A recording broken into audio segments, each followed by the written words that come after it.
Hey everyone, I'm Jen. I'm Alina. We're back with another Facebook Live. Yes. Today I wanted to kind of touch on self compassion. I know I've been talking a lot about self compassion in most of my videos, but hmm it's really a theme that I see show up with myself, with clients, and just in general. I feel like as humans, once we pass child age, we just are very harsh with ourselves. Yeah, why? Where does that come from? Where do we learn that? I don't know. I feel like there's something about becoming a teen and you're no hmm longer that carefree child. You're just all Yeah, of a sudden that critical voice gets so much louder. yeah, and I'm sure that many guys feel that critical voice. Like we've seen it in session, probably in a different way, but I also know that a lot of women really internalize that negative self-talk, like can be really hard on themselves. Do you agree? Absolutely, Yeah. yeah. And it comes in all different forms. What I've hmm noticed is people don't even realize that hmm they are being critical with themselves Yeah. because they're just so used to talking that way. Yeah. But in reality, like, we are being bullies to Yeah. ourselves Yeah. many times. Yeah, sometimes, I think about like if I would not be friends with someone who talks to me the way that I Yeah. talk to myself sometimes. Like they would not be allowed in my life. And Yes. yet, I'm with myself 24/7 and have that talk Yes, sometimes. Yeah. absolutely. It can be exhausting. Yeah. And another thing I realized, people think it can be a motivating factor.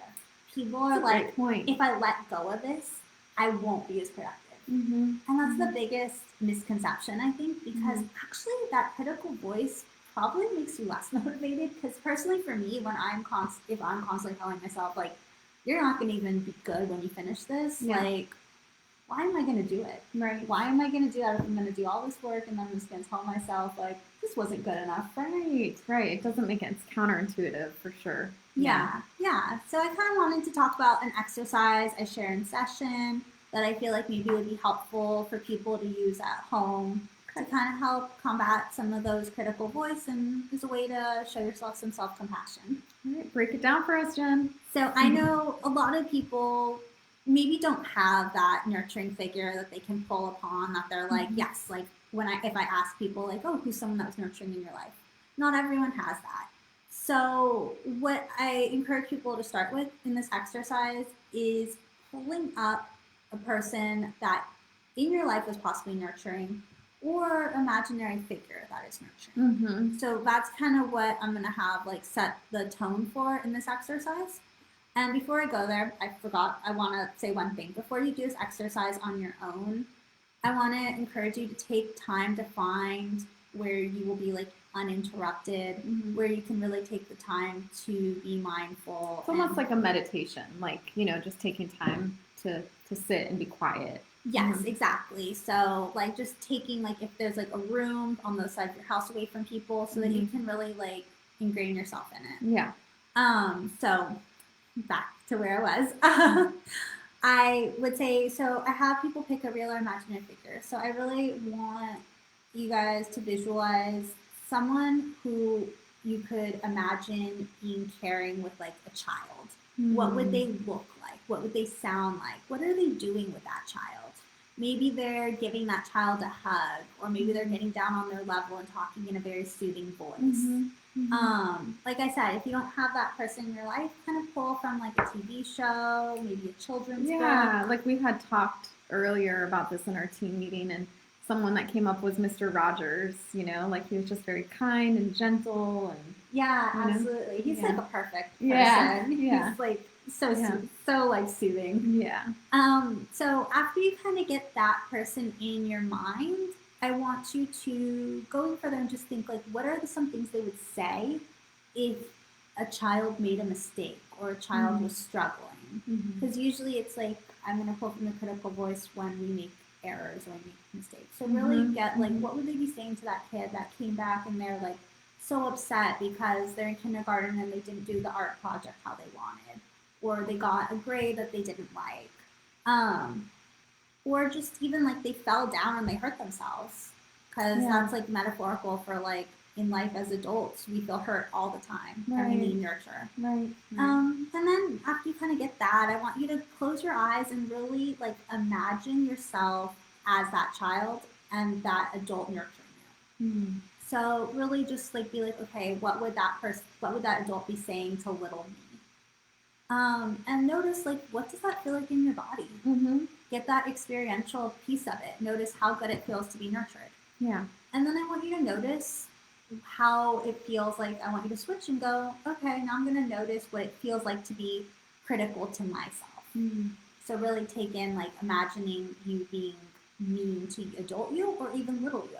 Kind of notice Yeah. like, what do I say when I make a mistake? So Yeah. what No, go ahead. I know, like, for me, like, when I make a mistake, sometimes I'm like, oh my God, how could you do that? Like, Yeah. that was so stupid. Yeah. It probably feels so much more familiar to be the critical voice. Like if you really sit there and you're like, because I was thinking as you were talking, I'm like, it sounds so woo woo to like, talk to your inner child and all that stuff. But like the truth is that you're doing that all the time, whether you realize it or not. You're just so used to doing it in a critical way that talking about it in like a soothing way or talking to yourself in a soothing way feels very foreign.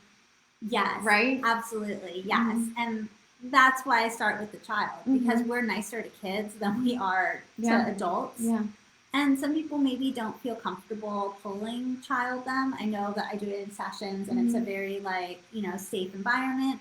But if you don't necessarily feel comfortable pulling child you in the imagery with the nurturing figure and the kid, it can just be any kid, just kind of noticing how they talk to that kid because you may not be ready to talk to little you. That's a really good point. Sometimes in my sessions when I'm trying to have clients like talk to themselves as little kids, it's really hard to connect sometimes with that part of you because it's been a long time, since you've been there. So, if my clients have kids or if they know someone who has kids, nieces, nephews, think about that little person and how it would be to talk to them in the critical voice you use and how it would be to talk to them in the more supportive, nurturing voice. Yes, exactly. So it may not be that you're able to be like going like, okay, I'm going to talk to inner child me because again, it's weird. It's definitely weird. Yeah. So it's a new concept for sure. Absolutely a new concept.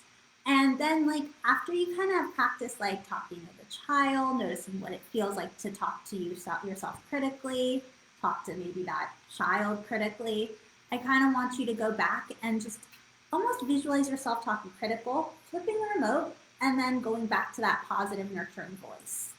And over time, the idea is that when you make a mistake, I would encourage you to kind of pull that nurturing voice and see if you can use it to soothe yourself. And then hopefully it becomes your own voice.